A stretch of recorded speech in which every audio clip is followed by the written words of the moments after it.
Buen día, compañeros y profesor. Hoy veremos en la materia transformaciones del deportista durante el ejercicio con el profesor Dr. Rodrigo Damián Merlo en la maestría en metodología del entrenamiento deportivo en la Universidad de Londres, con el webinar del segundo bloque, con el tema de factores que estresan y permiten la adaptación metabólica, elaborado por Oscar López Flores, Luis Kenneth Gaciola Campos y Paolo dos Santos Díaz López. Empezaremos con las hormonas cuando realizamos el deporte. Bueno, la actividad muscular requiere una integración continua de muchos sistemas fisiológicos y bioquímicos, además de tejidos y musculatura. Requiere tener listo nuestro cuerpo para las respuestas fisiológicas o cualquier alteración de su equilibrio, y esta misma es responsabilidad del sistema endocrino. Las hormonas intervienen en la mayoría de los procesos fisiológicos, por lo que son relevantes tanto en el ejercicio como en el deporte. Bueno, las hormonas cuando realizamos deporte. Para que el cuerpo satisfaga las exigencias de energía que tenemos durante el ejercicio, debemos tener glucosa o glucógeno disponible en la musculatura, que se almacena como glucógeno. Tenemos cuatro hormonas que incrementan la cantidad de glucosa en sangre. Tenemos el glucagón, la adrenalina, noradrenalina y el cortisol. Y aquí tenemos una pequeña imagen de ejemplo, de simulación del ejercicio y cómo se mueve. Tenemos una pequeña tabla de manera general donde tenemos todas las hormonas que pues, se relacionan en el proceso durante el ejercicio. Podemos ver qué hormona de crecimiento, la adrenalina y demás hormonas. Tenemos cuáles son los órganos objetivos del mismo y los objetivos o lo que hacen en este mismo. Tenemos el glucagón, que en reposo que le estimula la descomposición del glucógeno y forma glucógeno por medio de los aminoácidos. Durante el ejercicio, su secreción aumenta. La actividad muscular también hace que aumente la liberación de las catecolaminas por la médula adrenal y hormonas como adrenalina y noradrenalina. Trabajan con el glucagón para aumentar más la glucogenólisis. También los niveles de cortisol se aumentan durante el ejercicio. Por lo tanto, estas cuatro pueden aumentar la glucosa en sangre, estimulando la glucogenólisis y glucogenesis. Ok, las catecolaminas son sustancias químicas que actúan tanto como neurotransmisores como hormonas en el cuerpo. Son adrenalina, noradrenalina y dopamina, aunque la que mayor tiene función durante el ejercicio es la adrenalina. La mejora de las capacidades físicas es normal que se usen estas sustancias a la adrenalina para potenciar los efectos del entrenamiento, generar más lipólisis o la oxidación de las grasas, algo que no es necesariamente saludable, pero ya que tiene o puede tener a nivel cardiovascular especialmente. Tenemos también una pequeña imagen de la adrenalina, la hormona del ejercicio, todo lo que conlleva, y tenemos lo que es la glucosa en el ejercicio, que la concentración de esta misma depende del equilibrio, o sea, del consumo que tenga por los músculos y la liberación por el hígado. La cantidad liberada depende de la intensidad y duración del ejercicio, aunque conforme aumente la intensidad, también el ritmo de liberación. Eso puede provocar que el hígado libere más glucosa que lo que están usando los músculos. Aquí tenemos un ejemplo de un pequeño sprint al final, y en reposo podemos ver que aunque hay un exceso de glucosa, no se está utilizando. Esto se debe a que los propios músculos tienen una fuente de glucosa, es decir, su propia glucosa. Tenemos hormona de crecimiento o GH, que existen varias formas de esa misma, aunque no hay mucha diferencia entre ellas. Se producen diversos estímulos, como podemos ver en la imagen, el ejercicio, sueño, ayuda, arginina, etcétera. Los principales receptores son el hígado, el adipocito, el músculo, que en el adipocito se incrementa por la lipólisis o la oxidación de grasas, mientras que en el músculo aumenta la síntesis proteica, aunque no tanto por acción directa, sino por otras hormonas. También incrementa la movilización de ácidos grasos libres reduce el consumo celular de glucosa, por lo que las células utilizan menos.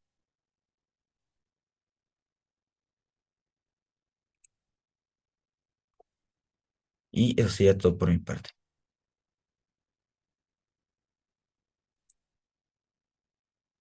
Muchas gracias, Oscar. Bien, yo les voy a continuar hablando de la influencia de algunas hormonas en la hipertrofia muscular. Lo primero va a ser definir qué es la hipertrofia muscular, que es el incremento de volumen del tejido muscular según Scofield en el 2021. Este incremento se da principalmente por el tamaño y el número de miofibrillas, es decir, aumentando la suma de filamentos de actina y de miosina, que estas se ponen en la periferia de la miofibrilla y vamos a ver a detalle en las siguientes diapositivas. Está comprobado por la ciencia que el desarrollo de la hipertrofia muscular tiene tres principales mecanismos, que son la tensión mecánica, el estrés metabólico y el daño muscular. La más importante es la tensión mecánica y es la que vamos a desarrollar. Bueno, primero vamos a definir qué es la tensión mecánica, que es la tensión creada cuando el músculo activo se mueve a través de un rango de movimiento determinado. O sea, los ángulos, biomecánica del ejercicio contra una fuerza o carga externa. La tensión mecánica, los científicos han concluido que esta es la principal fuerza impulsora de la respuesta hipertrófica del músculo. Y para generar mayor tensión mecánica, la carga se caracteriza principalmente por hacer no más de, o en el entorno de las 1 a 5 repeticiones, en este ejemplo, con las cargas máximas posibles. ¿Y por qué con las cargas máximas posibles? Porque las unidades motrices que albergan o que estimulan las fibras F2X, que son las de más alto umbral, son las que más hipertrofian. Y por este motivo se requiere gran carga de, en el ejercicio de la fuerza para poder estimular estas unidades motrices de alto umbral. Ya que si nos quedamos con las fibras 1, no hay tanta hipertrofia como con las fibras 2X. Vamos a ver un video donde se explican los mecanismos de la hipertrofia. La clave para desarrollar los músculos es la síntesis proteica y la regeneración celular. El músculo esquelético está hecho de largas cadenas de fibras que contienen proteínas. Miles de fibras forman el músculo en sí. Cuando un atleta se somete a un entrenamiento pesado, esta estructura se daña, causando microdesgarros en las fibras de los músculos. El cuerpo repara naturalmente este daño arreglándolo a las fibras rotas. El resultado es un músculo más grande, más fuerte que antes. Y con cada ejercicio adicional, el atleta añade más fuerza y velocidad. Muy bien. ¿Qué pasa aquí? El aumento del tamaño y del número de las miofibrillas se da por el estresor, el entrenamiento, y se ha demostrado que las miofibrillas adentro de la fibra muscular se van, se van incrementando en número. Luth en 2012 comprobó por medio de un estudio de un entrenamiento de fuerza de 6 semanas que el volumen de las miofibrillas se incrementó con respecto a la evaluación inicial de forma significativa, por lo tal se comprobó que las miofibrillas crecen también en número. Goldspin también demostró que, o reiterando a Luthi, que el aumento del número de las miofibrillas es la causa principal de la hipertrofia. En este mecanismo, en la línea longitudinal de la banda I, es donde se rompen al nivel de la línea Z, que al generar la contracción muscular es lo que genera que en la periferia se regeneren lo que son los filamentos contráctiles, que son la miosina y la actina. Aquí se ve en esta imagen el mecanismo. Cuando el músculo está contraído, tiende a tener una ruptura en la banda Z, y esta ruptura es reemplazada por los miofilamentos de actina y miosina y es de la forma en cómo se generan nuevas miofibrillas. Ese es el fundamento fisiológico y aquí participan también algunas hormonas. Vamos a ver otro video que tiene que ver con la recuperación. Cuando una persona normal se ejercita, rompe el músculo y se necesitan aproximadamente 48 horas entre una sesión de ejercicio y otra para que los músculos se reparen. Entonces, esta ruptura es cuando hacemos el ejercicio por medio de ¿qué? La tensión mecánica. Entonces, lo que tenemos es un estímulo que genera la hipertrofia en la fibra muscular y hace que nuevas fibras o miofibrillas se vayan incrementando en tamaño y en número las que ya se tienen. Ahora, las principales hormonas anabólicas son la testosterona, el factor IGF-1, la hormona de crecimiento y la insulina. La testosterona. La testosterona estimula el crecimiento muscular tanto en los hombres como en las mujeres. Los músculos son como las cuerdas, están hechos de fibras muy pequeñas y muy resistentes. Por eso tienen tanta fuerza. Cada una de estas fibras musculares es una sola célula. El núcleo que hay en el interior de la misma controla la producción de proteínas, componentes básicos del músculo. La testosterona genera nuevos núcleos, lo que significa que la célula produce más proteínas y crece más, y células musculares de mayor tamaño significan músculos más grandes y fuertes. Se pueden conseguir unos músculos más voluminosos con el ejercicio, pero eso requiere un Bien, ejercicio ahora mucho la mayor. testosterona lo que hace es resintetizar las proteínas o miofibrilares, que es básicamente hacer la miogénesis a nivel de miofibrillas.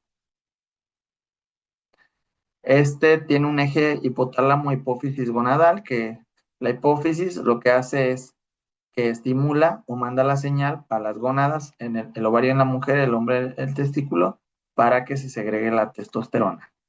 Y también se activa por medio, aunque en menor medida, por las glándulas suprarrenales. Cuando un atleta entrena intensamente, los niveles naturales de testosterona del cuerpo descienden precipitadamente, a veces al nivel de un hombre castrado. El cuerpo libera otra clase de hormona para reducir la inflamación, llamada glucocorticoide. Pero los glucocorticoides tienen un efecto secundario, son catabólicos, lo que significa que rompen el tejido muscular, afecta doblemente al músculo, baja la testosterona y aumenta las hormonas destructoras del músculo.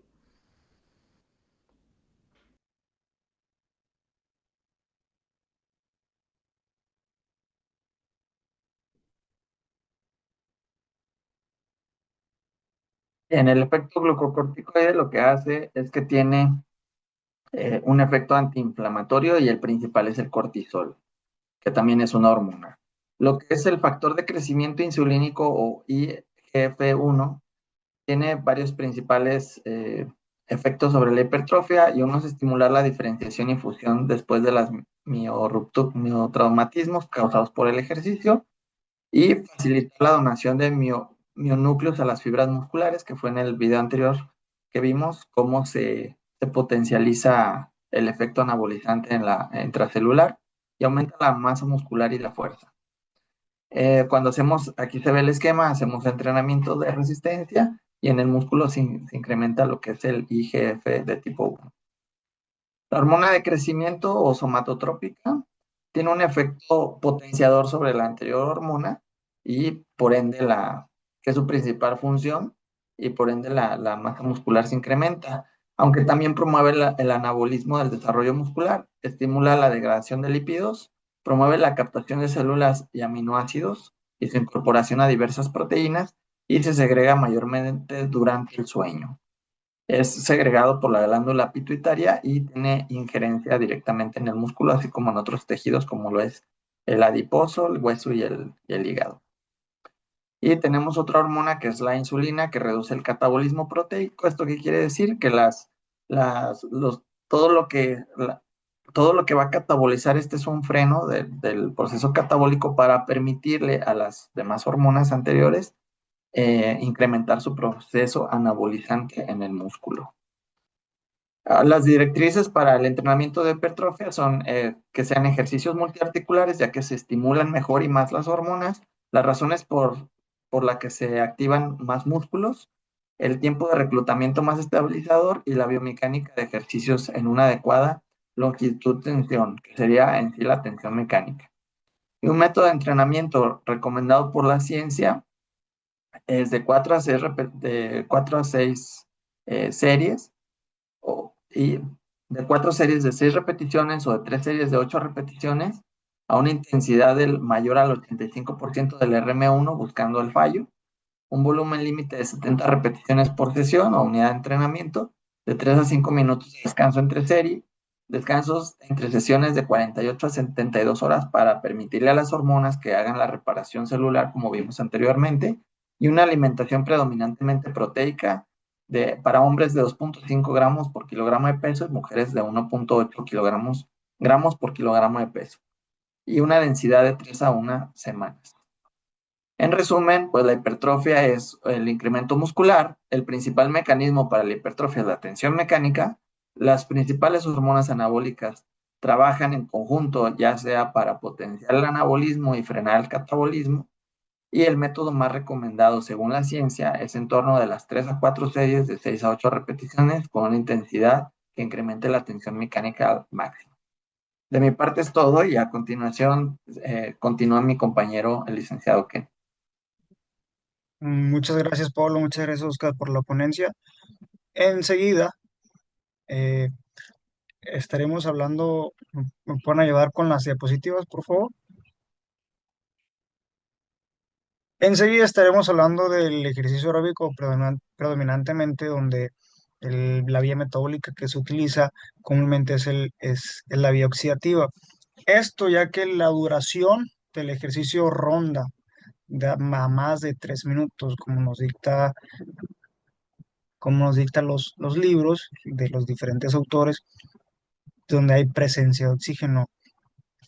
Es decir, que son prolongados. Regularmente lo vemos en los deportes de triatlón, maratón, marcha, ciclismo de ruta, donde las actividades y la competencia en etapas, por así llamarlo en el ciclismo, son demasiadamente prolongados. Para el desarrollo de la vía oxidativa, yo propongo, junto con otros, acompañando la cita de varios autores, el entrenamiento interválico, es decir, entrenamientos de alta intensidad con pausas totales en descanso o pausas activas, es decir, que se le baje la intensidad del ejercicio solamente. La siguiente, por favor. Ahora, durante el entrenamiento oxidativo interválico intervienen varias hormonas que nos ayudan a mejorar nuestra capacidad oxidativa, es decir, que el organismo y los músculos reciban con mayor calidad el oxígeno y así puedan trabajar. Entonces voy a hablar de las siguientes hormonas que intervienen en la etapa oxidativa del ejercicio. Siguiente, por favor.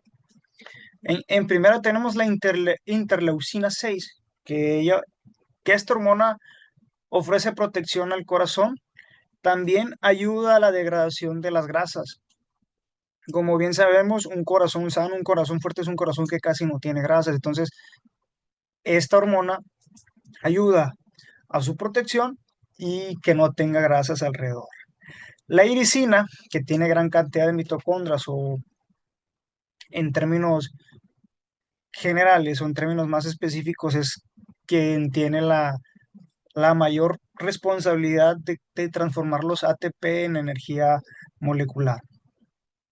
También tiene un efecto metabólico y termogénico que ayuda para la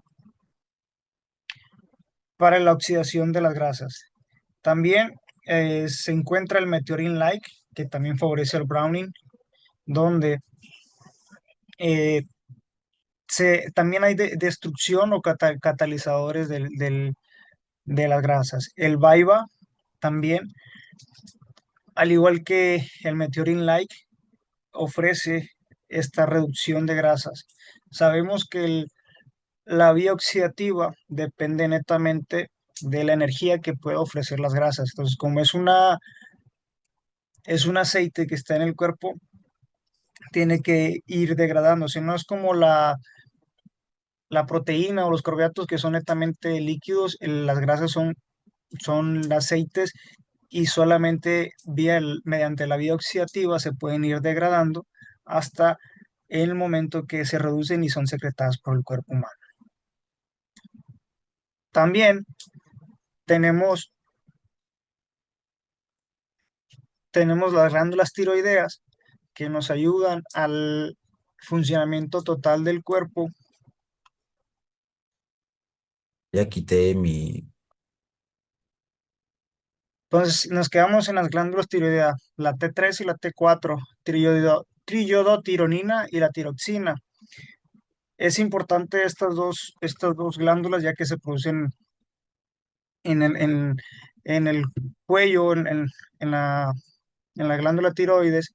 Entonces, ellas son importantes para que para la absorción de varias enzimas y varias síntesis proteicas. La IGF-1 también es un órgano, no es un órgano, es una hormona que favorece el crecimiento de los órganos, una hormona que favorece el crecimiento de los órganos. ¿Y por qué es importante en la vía oxidativa? Porque la vía oxidativa depende netamente de la función del órgano del corazón. Entonces, ¿qué tan fuerte, qué tanta potencia puede tener el órgano? Depende netamente de esta hormona para que pueda mejorar, pueda tener mejor funcionamiento. Entonces, y la testosterona también nos ayuda en la producción de eritrocitos, es decir, glóbulos rojos, para que en mayor función en mayor volumen de eritrocitos, mayor función de, de traslación del oxígeno. Entonces, la que sigue, por favor. Las catecolaminas ayudan a aumentar el gasto cardíaco, vasodilatar los músculos, movilizar ácidos grasos y aumentar la fuerza de contracción en la fibra muscular. Los glucocorticoides o cortisol, la producción de glucocorticoides se asocia a situaciones de estrés corporal, no solamente de estrés emocional, dentro de los cuales incluye el ejercicio físico intenso. Se sabe que la producción aguda de cortisol puede hasta incluso favorecer efectos lipolíticos. Muchos estudios han demostrado la importancia del cortisol en la adaptación muscular. Durante el ejercicio oxidativo es importante recalcar dos cosas, ya que todas las hormonas o la mayor parte de las hormonas que forman parte de este tipo de ejercicio catalizan grasas y fortalecen los grupos musculares de vía oxidativa, corazón, pulmones, venas, arterias y todo lo que tenga que ver con la vía oxidativa. La que sigue, por favor. La grelina es una hormona que se desarrolla durante el ayuno. Muchos deportistas de fondo hacen deporte en ayuno, hacen sus actividades en ayuno. Entonces, al favorecer la grelina, también favorecen el uso de grasas. Y el BDNF, por sus siglas en inglés, Brain Derived Neurotrophic Factor. Entonces, esta hormona desarrolla neuronalmente, hace que emocionalmente tengamos menos depresión y menos enfermedades neurodegenerativas. Esta hormona y estas hormonas son importantes para el desarrollo cerebral. Muchas veces, o la mayor parte del tiempo, queremos el oxígeno en el cerebro. Entonces, estas hormonas hacen que el cerebro trabaje de una mejor manera. Que sigue, por favor.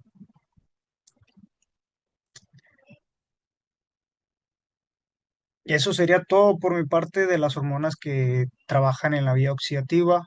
Entonces paso con mis compañeros para que atendamos las conclusiones de este proyecto.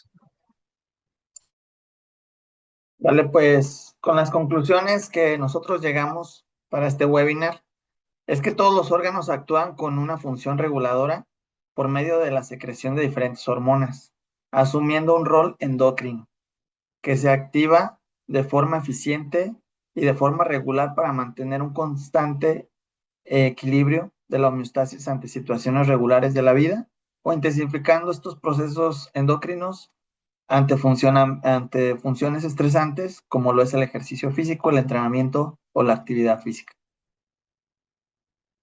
Así que pues muchas gracias. También tenemos lo que es nuestro sustento bibliográfico, metodología del entrenamiento y teoría de la práctica, superentrenamiento, algunos autores como Cometti, como Berjosansky, como Wilmore, aquí. De nuestra parte sería todo y muchísimas gracias por este espacio. Muchas gracias por la oportunidad, tanto en lo maestro y como a la universidad de realizar este tipo de proyectos. Y eso Bueno, sería muchas todo gracias. por mi parte. Sí, eso sería todo por igual, por mi parte. Muchas gracias por la oportunidad y por trabajar con mis compañeros. Muchas gracias, colegas.